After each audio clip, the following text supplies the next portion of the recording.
नमस्कार। दशहरा पर्व उपक्रम पार्वणर आरंभरू सहररू गाँ जाए खुशीर लहरी खेली जाए। माँ दुर्गा सिंहबाहिनी रूपरे महिषासुर को हत्या करथिले।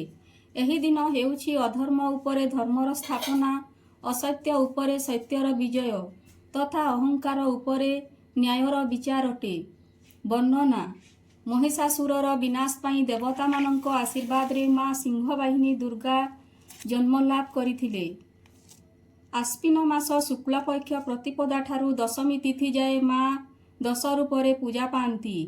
प्रथम दिन माँ शैलपुत्री, द्वितीय दिन ब्रह्मचारिणी, तृतीय दिन चंद्रघंटा, चतुर्थ दिन कुष्मांड, पंचम दिन स्कंदमाता, षष्ठ दिन कात्यायनी, सप्तम दिन कालरात्रि, अष्टम दिन महागौरी, नवम दिन सिद्धिदात्री, दशम दिन महिषामर्दिनी माँ दुर्गा रूपे पूजा पाती।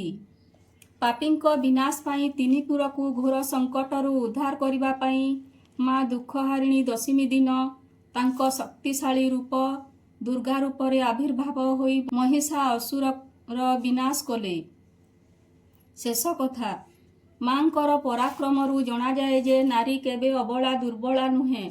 से तार स्नेहरे पणतकाणी रे समस्तंकु बांधी रखी पारे, आउ विपद पड़िले भयंकर रूप धरी विपदरू रक्षा करे।